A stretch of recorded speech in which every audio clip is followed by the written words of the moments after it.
भाजपाचे उमेदवार एकनाथदादा पवार यांच्या कार्यकर्त्यांनी सोशल मीडियावरती आक्षेपार्ह पोस्ट टाकल्यानंतर स्वतःच्या कार्यकर्त्यासाठी लढणारे, भिडणारे तसंच माझ्या कार्यकर्त्याच्या केसाला धक्का म्हणजे प्राध्यापक मनोहर धोंडे यांच्या जीवाला धक्का असं ठणकावून सांगणारे प्राध्यापक मनोहर धोंडे आहेत तरी कोण ते जाणून घ्या। नमस्कार, मी शुभम।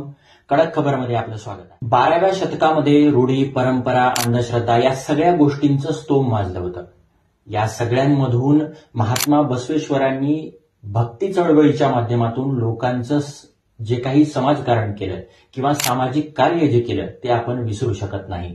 त्यानंतर 21व्या शतकात हे जर कार्य कोणी केलं असेल तर ते आहे प्राध्यापक मनोहर धोंडे। प्राध्यापक मनोहर धोंडे यांचं गाव लोहा तालुक्यातील शेवडी बाजार हे आहे। त्यांचा जन्म 2 फेब्रुवारी 1967 रोजी झाला।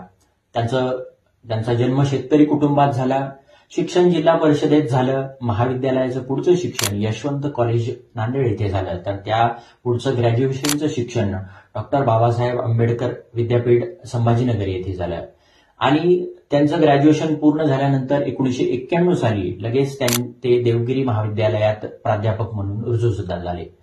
त्यानंतर प्राध्यापक म्हणून रुजू झाल्यानंतर त्यांनी ते बाळासाहेब ठाकरे यांच्या संपर्कात आले आणि राज ठाकरे यांच्यासोबत विद्यार्थी चळवळीमध्ये काम करायला लागले।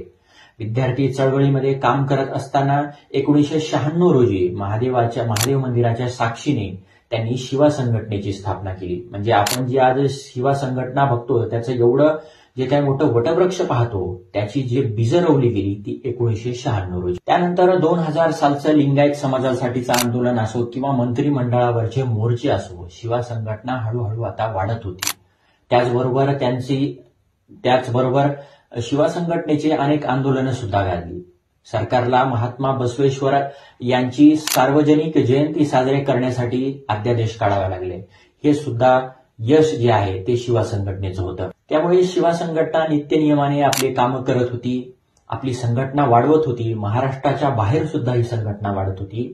तत्कालीन पंतप्रधान अटल बिहारी वाजपेयी यांच्याशी चर्चा करून संसद भवनाच्या आवारामध्ये महात्मा बसवेश्वर यांचा अश्वारूढ पुतळा तसेच त्यांची नाणी सुद्धा प्रचलित करावी यावर चर्चा झाली आणि त्याचा परिणाम म्हणून 2003 साली या सगळ्या जे काही पुतळा होता आणि जी नाणी होती त्यांचं अनावरण सुद्धा झालं।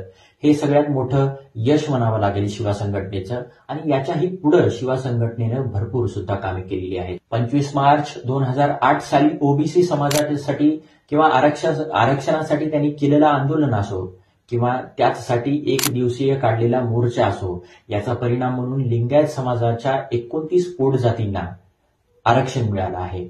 ही जे काही शिवा संघटनेची आंदोलन करण्याची स्टाईल होती, प्राध्यापक मनोहर धोंडे साहेबांचे जे काही धडाकेबाज वागणं होतं, त्यांचं परखड मतं होती, वक्तृत्व शैली होती, यामुळे शिवा संघटना आता नांदेडच नाही, महाराष्ट्रच नाही, भारत नाही तर 7 समुद्रापलीकडे गेली होती। कारण त्यांचा 10वा वर्धापन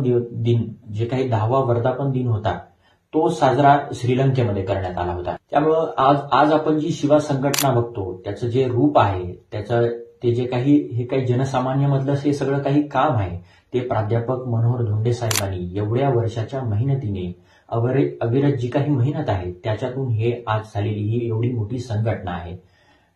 2024 विधानसभेची 2024ची निवडणूक आता काही महिन्यावरच आलेली आहे आणि प्राध्यापक मनोहर धोंडे हे जनतेच्या पसंतीत सुद्धा उरले आहेत, त्यांच्या मनात उतरले आहेत। कारण त्यांची कामाची शैली, त्यांचं वक्तृत्व आणि त्यांची आंदोलनं ही सगळे आधीपासून चर्चेत आहेत। लोहा कंधार विधानसभा त्यांना आधीपासून ओळखतो। त्यामुळे येणारा काळ प्राध्यापक मनोहर धोंडे यांच्यासाठी काय घेऊन येतो, मतदार काय विचार करतील हे पाहणं गरजेचं आहे। त्यामुळे या सगळ्या गोष्टी आणि या सगळ्या बातम्या पाहण्यासाठी आणि त्या बातम्यांमागची गोष्ट ऐकण्यासाठी कडक खबरला फॉलो करा, सबस्क्राईब करा आणि लाईक करा। धन्यवाद।